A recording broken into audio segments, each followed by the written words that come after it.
देख रहे हैं तेजस भारत। दोस्तों, राजनीति में कभी कभी कहा जाता है कि छोटे छोटे चुनाव भी बड़े संदेश दे जाते हैं। 3 विधानसभा सीटों के उपचुनाव पूरे देश की तस्वीर तय नहीं करते, लेकिन जनता के मूड की झलक जरूर दिखा देते हैं। और इस बार यही चर्चा तेज हो गई है। क्या हाल के उपचुनावों ने भारतीय जनता पार्टी के लिए किसी नए राजनीतिक दौर का संकेत दे दिया है? बिहार, गुजरात और मध्य प्रदेश की 3 सीटों का उपचुनाव था। गुजरात छोड़कर बाकी के 2 सीटों पर भाजपा बुरी तरीके से हार गई। बिहार, जहां पर भाजपा ने युवाओं पर थोक के भाव FIR किए थे, वहां बांकीपुर सीट पर उपचुनाव था। इस सीट पर भाजपा प्रशांत किशोर के आगे टिक ही नहीं पाई। भाजपा के अध्यक्ष नितिन नवीन ने तो अपनी पूरी एड़ी चोटी का जोर लगा दिया था सिर्फ और सिर्फ चुनाव जीतने के लिए। हाँ, ये वही जगह है जहां पर नितिन नवीन ने युवाओं को वायरस कहा था और कहा था कि ये देश के टुकड़े टुकड़े करने वाले गैंग है।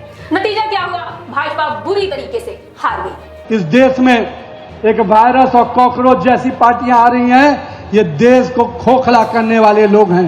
इन वायरस और कॉकरोच वाले लोगों को निश्चित रूप से ध्यान रखने की जरूरत है। ये देश के टुकड़े करने वाले गैंग के लोग हैं।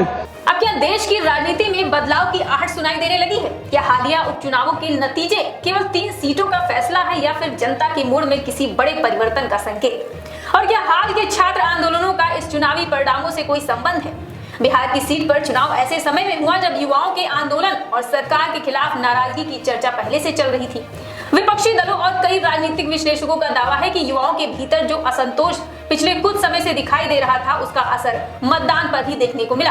हालांकि भाजपा इससे सहमत नहीं है और वो स्थानीय कारणों को जिम्मेदार बता रही है। और सबसे दिलचस्प बात तो ये है कि चुनाव प्रचार के दौरान नेताओं के पुराने बयान फिर चर्चा में आ गए हैं। विपक्ष लगातार आरोप लगाता रहा है कि आंदोलन करने वाले युवाओं को कभी वायरस, कभी टुकड़े टुकड़े गैंग, कभी दूसरे विश्लेषकों से संबंधित किया जाता है।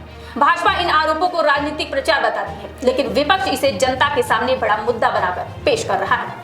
मध्य प्रदेश के दतिया का परिणाम भी कम चौंकाने वाला नहीं रहा। जिस सीट को भाजपा का मजबूत गढ़ माना जाता था, वहां वो हार गई। इस हार ने राजनीतिक विश्लेषकों को नए समीकरण तलाशने पर मजबूर कर दिया। विपक्ष इसे सत्ता विरोधी माहौल का संकेत बता रहा है, जबकि भाजपा का कहना है कि उपचुनावों के परिणामों से व्यापक निष्कर्ष निकलना जल्दबाजी होगी। इन नतीजों के बाद सोशल मीडिया पर तरह तरह के विश्लेषण सामने आए हैं। कुछ लोगों ने दावा किया है कि ये सब विपक्षी रणनीति का हिस्सा है, तो कुछ ने यहाँ तक कह दिया है कि कुछ परिणामों के पीछे बड़ी राजनीतिक रणनीति हो सकती है। लेकिन दूसरी ओर कई विश्लेषकों का तर्क है कि यदि हर जीत को रणनीति और हर हार को भी रणनीति कह दिया जाए तो लोकतांत्रिक चुनावों का अर्थ ही क्या रह जाएगा। यही वजह है कि आज सबसे बड़ा सवाल ये नहीं है कि कौन जीता और कौन हारा। बड़ा सवाल ये है कि क्या देश का मतदाता अब पहले से ज्यादा सवाल पूछ रहा है। पिछले कुछ महीनों में छात्रों और युवाओं के प्रदर्शन ने राष्ट्रीय राजनीति में अलग जगह बनाई। जंतर मंतर से लेकर अलग अलग राज्यों तक युवाओं की आवाज लगातार सुनी गई। विपक्ष का दावा है कि इन आंदोलनों ने युवाओं के भीतर सरकार से जवाब मांगने का साहस पैदा किया। वहीं सरकार का कहना है कि लोकतंत्र में विरोध का अधिकार है, लेकिन कानून व्यवस्था बनाए रखना भी उतना ही जरूरी है। प्रधानमंत्री के भाषणों और सरकार की प्रतिक्रियाओं को लेकर भी बहस जारी है। समर्थकों का कहना है कि सरकार लगातार संवाद कर रही है, जबकि आलोचकों का आरोप है कि कई मुद्दों पर जवाब देर से आया है। यही राजनीतिक टकराव आज सोशल मीडिया से लेकर चुनावी सभाओं तक दिखाई दे रहा है। राजनीति में छवि बहुत महत्वपूर्ण होती है। वर्षों की मेहनत से बनी छवि कुछ घटनाओं के बाद चुनौती का सामना भी कर सकती है। विपक्ष का दावा है कि हाल की घटनाओं ने भाजपा की अजेय होने वाली छवि को कमजोर किया है।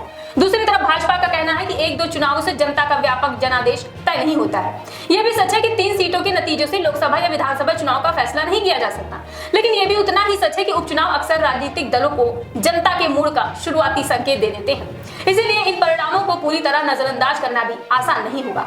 अब निगाहें आने वाले चुनाव पर है। क्या ये हार केवल स्थानीय कारणों का परिणाम था या फिर ये किसी बड़े राजनीतिक बदलाव की शुरुआत है? क्या युवाओं का गुस्सा चुनावी परिणामों में बदल रहा है? क्या विपक्ष इस ऊर्जा को वोट में बदल पाएगा? और सबसे महत्वपूर्ण बात तो ये है कि क्या भाजपा अपनी रणनीति में बदलाव करेगी? राजनीति में कोई भी दल हमेशा अजय नहीं होता है। लोकतंत्र की सबसे बड़ी ताकत यही है कि अंतिम फैसला जनता करती है। जनता जब चाहती है वो बड़े से बड़ा नेता भी जीत जाता है, और जब चाहती है तो सबसे मजबूत माने जाने वाले किले भी ढह जाते हैं। आने वाले महीनों में यही तय होगा कि ये उपचुनाव केवल एक राजनीतिक घटना थी या फिर भारतीय राजनीति के अगले अध्याय की प्रस्तावना। फिलहाल इतना जरूर कहा जा सकता है कि राजनीतिक बहस पहले से कहीं ज्यादा तेज हो चुकी है। जनता पहले से ज्यादा सवाल पूछ रही है और हर राजनीतिक दल को अब केवल नारों से नहीं बल्कि अपने काम और जवाबदेही से भी जनता का भरोसा जीतना होगा। फिलहाल आपकी इस रिपोर्ट पर क्या राय है? अपनी राय हमें कमेंट बॉक्स में जरूर बताएं। चैनल को सब्सक्राइब करें, वीडियो को लाइक करें और ज्यादा से ज्यादा शेयर करें।